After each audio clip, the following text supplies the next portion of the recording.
Hey there, welcome back to Story Slices, where we slice through the best Reddit tales just for you. Let's dive right into the first story. The first one is the Tittle story, and it starts like this. For context, I live in a row of townhouses in a decent neighborhood just outside of Philadelphia. Each unit has one designated parking spot directly in front of the house, with additional street parking available on a first-come, first-served basis. My wife and I both work from home most days, so we only have one car between us, which means our designated spot is really all we need. The problem started about 6 months ago when a new family moved in next door. They seemed nice enough at first, a couple with 2 teenage kids. The first week, I introduced myself and welcomed them to the neighborhood. The conversation was pleasant, but I noticed the husband kept glancing at my parking spot with an odd expression. I didn't think much of it at the time. A few days later, I went out to grab some groceries. When I returned 30 minutes later, their car was in my spot. I figured it was an honest mistake. Maybe they didn't understand the parking situation yet. So I knocked on their door to explain. The wife answered. "Oh, hi there," she said cheerfully, like there was nothing wrong. "Hey, I noticed your car is in my assigned spot," I said, trying to keep my tone friendly. "Just wanted to let you know that each house has its own designated spot directly in front of it." Her smile faded. "Oh, we know. My husband just parked there because it's closer to our door than our own spot. We have 2 cars, but we'll move it when you need to use it." I was a bit taken aback. "Well, I need to use it now. I just got back from the store and have groceries to bring in." She sighed dramatically. "Really? Can't you just park in our spot for now? My husband is on a work call and really doesn't want to be disturbed." I stood my ground. "I'd rather use my own spot, please." After some more passive-aggressive sighing, she finally called her husband to move their car. He came out looking annoyed, muttering something under his breath as he got into his luxury SUV and backed it out of my spot. I thought that would be the end of it. Boy, was I wrong? The very next day, I went out for a morning coffee run. When I returned 15 minutes later, their car was in my spot again. This time, I was less polite when I knocked on their door. The husband answered. "Look, man, I explained this yesterday," I said, trying to keep my voice level. "That's my assigned parking spot." He leaned against the doorframe with a smirk. "Yeah, but we have 2 cars and only one spot. You're gone all the time anyway. What's the big deal?" "The big deal is that it's my spot," I replied. "I pay for it as part of my HOA fees. If you need another spot, you can park on the street or talk to the HOA about additional parking options." He rolled his eyes. "Whatever, dude, I'll move it this time. But seriously, you should learn to share. It's what neighbors do." This pattern continued for weeks. Every time I'd leave, even for just a few minutes, I'd return to find their car in my spot. I tried talking to them reasonably. I left notes on their car. I even printed out a copy of the HOA parking regulations and taped it to their door. Nothing worked. When I finally reached out to our HOA, I was surprised by how unhelpful they were. "Unfortunately, sir, we don't have the resources to enforce parking regulations on a daily basis," the HOA manager told me over the phone. "We suggest you try to work it out with your neighbor amicably." "I've tried being amicable," I explained. "They just keep doing it." "Well, technically, you could have them towed, but you'd have to call the towing company yourself. And honestly, that might just escalate the situation with your neighbor." I considered the towing option, but I knew she was right. It would only make things worse, and I still had to live next to these people. Plus, by the time a tow truck arrived, they might have already moved their car. I was venting about all this to my buddy Mike over beers one Friday night. He works in construction management and has a practical mind for solving problems. "You know what you need?" he said after hearing my tale of woe. "You need to fill that spot when you're not using it. Something big enough that they can't move it, but temporary enough that you're not technically violating any HOA rules yourself." "Like what?" I asked. "A team of bodyguards to stand in the spot all day?" He laughed. "No, something simpler."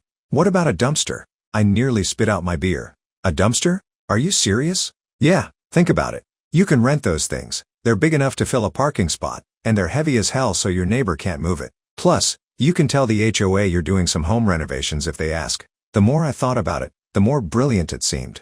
But I didn't want to rent a dumpster. That would get expensive over time. So I did something even better. I found a used dumpster for sale online from a construction company that was upgrading their equipment. The next Monday, I took a half-day off work and drove out to the construction company's yard. There it was, a beautiful, 4-yard dumpster painted dark green. It wasn't pretty, but it was mine for $1,200. The company even agreed to deliver it to my house that afternoon when I knew both my neighbors would be at work. When the delivery truck arrived, I directed them to place the dumpster perfectly centered in my parking spot. The driver gave me a curious look but didn't ask questions. By the time my neighbors got home from work, there was a massive dumpster sitting squarely in my parking spot, with my car parked on the street. The husband pulled up and did a double take. He parked in his own spot, got out, and immediately marched over to where I was pretending to check my mail. "What the hell is that?" he demanded, pointing at the dumpster. I looked up innocently. "Oh, that? It's a dumpster. I can see that," he snapped. "Why is it in your parking spot?" I shrugged. "I'm doing some renovations. Going to be a few weeks, maybe longer." His face turned an impressive shade of red. "Where am I supposed to park my second car now?" "Gee, I don't know," I said thoughtfully. "Maybe on the street, like everyone else who has more than one car." He stood there sputtering for a moment before storming off to his house. The next morning, I found a note taped to the dumpster. "Move this eyesore immediately or I'm calling the HOA." I couldn't help but laugh at the irony. Now he was the one leaving notes. Sure enough, later that day I got a call from the HOA manager. "Mr. Thompson from next door has filed a complaint about a dumpster in your parking spot," she said. "He says it's an eyesore and against HOA regulations." "I checked the HOA bylaws carefully," I replied. "There's nothing prohibiting the temporary placement of a dumpster on your own property for renovation purposes." "Well, how long will it be there?" she asked. "Hard to say," I said vaguely. "Renovations, you know how they go. Could be weeks, could be months." She sighed. "Look, I understand you're frustrated about the parking situation. Mr. Thompson mentioned that as well." "Oh, did he?" I replied, trying to sound surprised. "Did he happen to mention that he's been parking in my spot without permission for months despite multiple requests to stop?" There was a pause on the other end of the line. "He mentioned there was some confusion about the parking arrangements." "There's no confusion. He knows it's my spot, and he parks there anyway because it's more convenient for him. I've asked him nicely dozens of times to stop." Another pause. "I see. Well, technically, you are within your rights to place a dumpster in your own parking spot, as long as it doesn't block anyone else's space or the roadway." "It doesn't," I assured her. "It fits perfectly in my spot." After she hung up, I felt a small sense of victory. The dumpster stayed, and for the first time in months, I didn't have to worry about someone stealing my parking spot. The neighbors, predictably, were furious. They tried various tactics to get me to remove it. First, they started making loud comments whenever they saw me outside. Things like, "Some people have no consideration for property values and this used to be such a nice-looking neighborhood."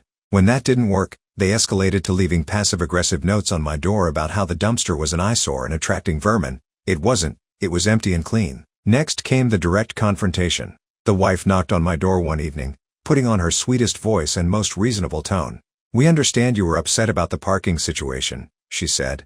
"But don't you think this has gone on long enough? That dumpster is really bringing down the look of the neighborhood." "I'm not done with my renovations yet," I replied calmly. "What renovations?" she challenged. "We haven't seen any construction vehicles or heard any work being done." I smiled. "I'm doing it myself, a little at a time. I'm in no rush." She dropped the sweet act. "Look, this is ridiculous. You're only doing this to be spiteful. No more spiteful than repeatedly parking in someone else's assigned spot after being asked dozens of times not to," I pointed out. She huffed and stormed away, and I closed my door, feeling that same small sense of victory. But things took an unexpected turn the following week. I came home from work to find my dumpster had been spray painted with the word J.A. in large red letters on the side facing their house. Now they had crossed the line from annoying to vandalism. I immediately called the police to report it and took plenty of pictures for evidence. The responding officer wasn't too concerned about the vandalism itself. "It's just a dumpster, sir," but he did take a report and said he'd talk to the neighbors. I didn't hear what was said during that conversation, but later that night, I got a text from a number I didn't recognize. "This is your neighbor. The cop says I have to pay to clean your stupid dumpster. This is harassment and I'll be contacting my lawyer." I didn't respond. Instead, I installed a small security camera on my porch, aimed directly at my parking spot in the dumpster. If they were going to escalate, I wanted evidence. The next morning, I found a business card in my mailbox for a parking enforcement company, with "Call US to tow illegal dumpsters" written on the back in what was clearly my neighbor's handwriting. I added it to my growing collection of evidence of their harassment. For the next few days, things were quiet, suspiciously quiet. Then one afternoon, I got an alert from my security camera. I checked the footage to see the husband circling my dumpster with a tape measure, taking photos, and making notes. What was he up to? I found out the next day when I received a certified letter from a lawyer representing my neighbors. The letter claimed that my dumpster was encroaching on their property by 3.5 inches and demanded its immediate removal. I took the letter to my buddy Mike, who recommended his company's lawyer. After reviewing the HOA documents, property lines, and parking spot dimensions, the lawyer assured me that my dumpster was entirely within my assigned space. He drafted a response to my neighbor's lawyer stating as much and warning them that further harassment could result in legal action against them. 2 days later, I came home to find a notice from the city taped to my dumpster, claiming it violated some obscure municipal code and had to be removed within 48 hours. I immediately called the city office, and after being transferred multiple times, finally reached someone who could help. "Let me check on this notice," the city employee said after I explained the situation. After a few minutes of keyboard clicking, she came back on the line. "Sir, our records don't show any such violation or notice being issued for your address. So this notice is fake?" I asked, although I already knew the answer. "It appears so. That's actually a crime, impersonating a city official." I thanked her, hung up, and checked my security footage. Sure enough, there was my neighbor, in broad daylight, taping the fake notice to my dumpster. I called the police again and showed them the footage when they arrived. This time, they took it more seriously. Impersonating a government official is no small offense. They went next door, and I could hear raised voices from inside the neighbor's house. Eventually, an officer came back to inform me they'd be following up with possible charges and advised me to continue documenting any further incidents. The next day was Saturday, and I was surprised to see a different officer at my door around 10 a.m. Apparently, my neighbors had filed a complaint claiming I was harassing them by putting the dumpster in my spot just to spite them and by constantly calling the police on them for no reason. I showed the officer my documentation of the entire saga, the HOA rules about assigned parking spots, my text messages and emails asking them to stop parking in my spot, the photos of their car in my spot on multiple occasions, the security footage of the vandalism and the fake city notice, and the lawyer's letter confirming my dumpster was legally placed. The officer reviewed everything and shook his head. "Some people just can't stand losing, can they?" he remarked. "Don't worry, I'll set the record straight in my report." After about 2 weeks of this back and forth, something unexpected happened. I came home from work to find a moving truck parked in front of my neighbor's house. They were moving out. I couldn't believe it. Had my dumpster revenge actually driven them away? As I was bringing in my groceries, the husband approached me, looking less arrogant than usual. "We're moving," he stated flatly. "I can see that," I replied, trying to keep the satisfaction out of my voice. He shifted uncomfortably. "Look, I know we got off on the wrong foot with the parking thing. I shouldn't have kept using your spot." I was stunned by this sudden admission. "What changed your mind?" He sighed. "The company I work for is downsizing, and I got laid off last month. We can't afford this place anymore, so we're moving in with my in-laws until I find something new." I felt a twinge of guilt. Had I been fighting with a man who was already dealing with losing his job? But then he continued, "Anyway, now that we're moving, you can get rid of that eyesore of a dumpster. We already told the HOA you were just doing it to be difficult." And just like that, my sympathy evaporated. Even when admitting he was wrong, he couldn't help but take a parting shot.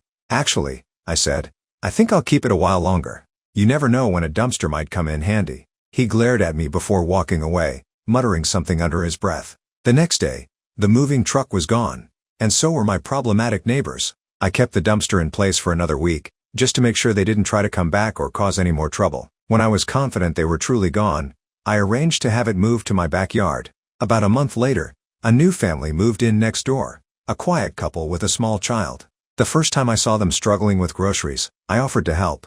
As we chatted, the topic of parking came up. "We noticed you have that dumpster in your backyard," the husband mentioned.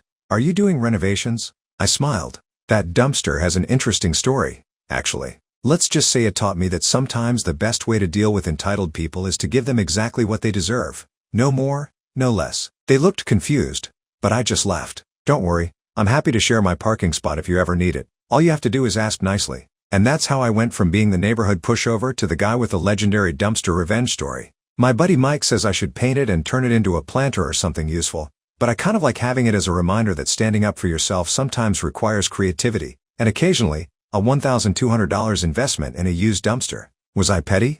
Maybe. Was it worth it? Absolutely. Some lessons cost more than others, but this one paid for itself in satisfaction alone. And before you ask, yes, I still have the dumpster. You never know when you might need it again. Update, 6 months later. It's been about 6 months since my entitled neighbors moved out, and I figured you all might want to know what happened with the dumpster situation and the aftermath. A lot has changed, and let's just say karma has a way of circling back around. After the neighbors left, I kept the dumpster in my backyard as I mentioned before. I wasn't really sure what to do with it, but I didn't want to sell it right away in case I needed it again. The new neighbors who moved in next door turned out to be genuinely nice people, a stark contrast to the entitled family that had left. We quickly developed a friendly relationship, and they even brought us a homemade pie as a welcome gift, though technically, we should have been welcoming them. About 2 weeks after they moved in, I was doing yard work when the husband, let's call him Dan, came over to chat. After some small talk, he mentioned something interesting. You know, when we were looking at this house, the real estate agent told us a weird story about the previous owners, he said. Something about them being forced to move because of a nasty dispute with their neighbors over a dumpster. I'm guessing that was you? I laughed and admitted it was, though I wouldn't say I forced them to move. The husband lost his job, and they couldn't afford the place anymore. Dan nodded. That's part of the story, but not all of it. According to our agent, they were actually planning to sell the place anyway because they'd found a bigger house in a more upscale neighborhood. But then the husband got laid off, and they were stuck with 2 mortgages they couldn't afford. That's why they were so desperate to move out quickly. Huh, I said, genuinely surprised. They never mentioned anything about buying another house. From what I gather, they were trying to keep it quiet until the sale went through. The agent said they'd already put down a non-refundable deposit on the new place when he lost his job. That's why they ended up having to move in with the in-laws instead. This new information made me see the whole situation in a different light. It wasn't just about a parking spot. They were planning to leave all along. The husband's job loss just accelerated their timeline and put them in a financial bind. No wonder they were so angry about the dumpster. It was probably the last straw in what was already a stressful situation for them. Did I feel bad? Maybe a tiny bit, but I reminded myself that none of that excused their entitled behavior. They could have just asked nicely to use my spot temporarily given their circumstances, instead of repeatedly taking it and then escalating to vandalism and fake notices when called out. Anyway, about a month after learning this, I got an unexpected letter from a law firm representing my former neighbors. They were threatening to sue me for emotional distress and property value depreciation caused by my dumpster. According to their claim, my spite dumpster had delayed the sale of their house and forced them to accept a lower offer than they would have otherwise received. I immediately called the lawyer who had helped me before. He read through the letter and laughed. "This is ridiculous," he said. "First off, they'd have to prove the dumpster actually affected their property value, which would be nearly impossible since it was legally placed in your parking spot. Second, they'd have to prove you acted maliciously with the specific intent of causing them harm, which contradicts their own documented behavior of repeatedly using your parking spot without permission. So what should I do?" I asked. "Let me draft a response," he said. "We'll remind them of their documented harassment, the police reports, and the fake city notice. That should put an end to this nonsense." He sent a strongly worded letter back to their lawyer, essentially calling their bluff and warning that any lawsuit would be met with a countersuit for harassment, vandalism, and fraudulent impersonation of city officials, the last of which could potentially involve criminal charges we had previously declined to pursue. We didn't hear back from them for a few weeks, and I figured that was the end of it. Then one day, I got a call from a number I didn't recognize. It was the husband. "Look," he said, sounding defeated, "we can't afford to fight this in court. Our lawyer says we don't have a case, but that dumpster cost us a lot of money." "How's that?" I asked, genuinely curious. "We had to lower our asking price twice because potential buyers kept asking about the eyesore next door. We ended up selling for $20,000 less than we wanted." "That's rough," I said, not feeling too sympathetic given his past behavior. "But I'm not sure what you expect me to do about it now." "I'm not asking for money," he clarified. "I just wanted you to know that your petty revenge had real consequences for my family. We're struggling to get back on our feet." I thought about it for a moment. "Your repeated theft of my parking spot had real consequences for me too. I asked you nicely to stop dozens of times before I took action. All of this could have been avoided if you just respected my property from the beginning." There was a long pause on the other end of the line. "Yeah, I know," he finally admitted. "I was a jerk about it. I thought since you only had one car and we had two, you should just let us use your spot. It seemed stupid that it would sit empty most of the day." "You could have just asked," I pointed out, "instead of assuming you were entitled to it." "You're right," he said, which shocked me. "For what it's worth, I'm sorry. This whole thing got way out of hand." I appreciated the apology, but I wasn't completely ready to let him off the hook. "What about the vandalism and the fake city notice?" "That went beyond just parking in my spot." "That was wrong," he admitted. "I was angry and not thinking clearly. The job loss hit me hard, and I was taking it out on you. Not an excuse, just the truth. I decided to be the bigger person. I accept your apology. I hope things get better for you guys." "Thanks," he said. "For what it's worth, I learned my lesson about entitled behavior. Hard way to learn it, but I guess I needed to." After we hung up, I felt like a chapter had finally closed on the whole ordeal. The guy had been a jerk, but at least he ultimately owned up to it. That counts for something. As for the dumpster, I decided to put it to good use. I cleaned it up, sealed it properly, and with the help of my buddy Mike and a few other friends, we turned it into a raised garden bed in my backyard. We filled it with soil and planted vegetables, tomatoes, peppers, zucchini, you name it. My wife, who had been skeptical about the whole dumpster saga, ended up loving our revenge garden as we jokingly call it. The HOA wasn't thrilled about my creative gardening solution at first, but when I pointed out there was nothing in the bylaws prohibiting repurposed containers as garden beds, I checked thoroughly this time. They grudgingly dropped the issue. Several neighbors actually thought it was pretty clever and asked for tips on their own gardens. Dan and his family have become good friends. We have cookouts using vegetables from the dumpster garden, and we laugh about how the whole situation unfolded. I even let them use my parking spot occasionally when they have guests over, because they asked nicely, and that's what good neighbors do. The entitled former neighbors still live with the in-laws as far as I know. I heard through the neighborhood grapevine that the husband eventually found another job, but not before they had to declare bankruptcy due to the financial strain of the two mortgage situation. I don't wish them ill, but I can't say I'm shedding any tears either. Sometimes I think about selling the dumpster now that it's served its purpose, but I've grown attached to it. It stands as a reminder that standing up for yourself doesn't always have to be about confrontation. Sometimes it's about creative problem solving and holding your ground when someone tries to take advantage of you. So that's the update on the Great Dumpster Revenge Saga. The entitled neighbors learned an expensive lesson about respecting other people's property. I got a productive garden out of the deal, and my parking spot remains blissfully unoccupied unless I say otherwise. And for those wondering, no, I never paid a single cent for that graffiti cleanup. Some lessons cost more than a can of spray paint to learn. The next one is entitled People Story. I dated him for a year, until he, unexpectedly, broke up with me last September. We've been good friends for years and we still remained friends afterwards. Unexpectedly, I learned he committed suicide last month. He OD'd dead on a strong sedative and lost his life. I was in total shock, gutted and devastated.